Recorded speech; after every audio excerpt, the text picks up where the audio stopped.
మన ప్రభువును రక్షకుడైన యేసుక్రీస్తు నామములో మీ అందరికీ శుభాభివందనములు తెలియజేస్తున్నాను. ఈ సమయంలో వాక్యమును చదువుకుందాం.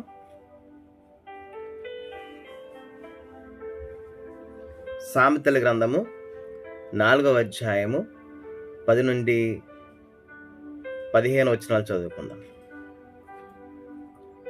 నా కుమారుడా, నీవు ఆలకించి నా మాటలు అంగీకరించిన ఎడల నీవు దీర్ఘాయుష్మంతుడవగదు.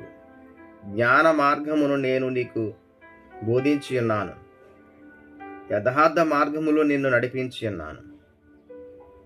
నీవు నడుచినప్పుడు నీ అడుగు ఇరుకున పడదు, నీవు పరిగెత్తునప్పుడు నీ పాదము తొట్టెల్లదు. ఉపదేశమును విడిచిపెట్టగా దాన్ని గట్టిగా పట్టుకొనుము, అది నీకు జీవము గనుక దాన్ని పొంది ఉండుము. భక్తిహీనుల త్రావను చారకుము, దుష్టుల మార్గమును నడవకుము.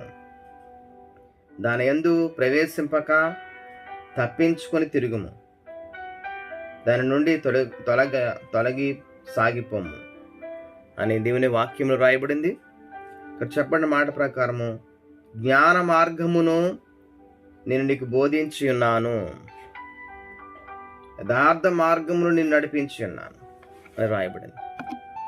అంటే దేవుని వాక్యము జ్ఞాన మార్గము, దేవుని వాక్యం యథార్థమైన మార్గము. దేవుడు ఆ మార్గమును మనకు బోధించి ఉన్నాడు. అలాగే తప్పకుండా ఆయన మార్గము నడుచుకుంటే కనుక ఈ లోకంలో దీర్ఘాయు కూడా ఉంది, నెమ్మది కూడా ఉంది. ఇక్కడ రాయబడిన మాట ప్రకారం నీవు ఆలకించి నా మాటలు అంగీకరించడలా నీ దీర్ఘాయుష్మంతుడు వగుదువు అని రాయబడింది. అలాగే దేవుని వాక్యం ఎప్పుడైతే మనము పాటిస్తూ ఉంటామో మనము అడుగు ఇరుకున పడదంట.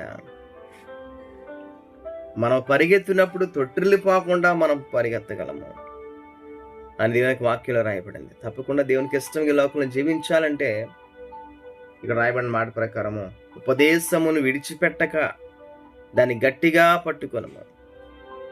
ఎందుకంటే దేవుని ఉపదేశం అంట జీవము గనుక అది దాన్ని పొంది ఉండుము, దాన్ని గట్టిగా పట్టుకొని పొంది ఉండు అని దేవునికి వాక్యంలో రాయబడింది.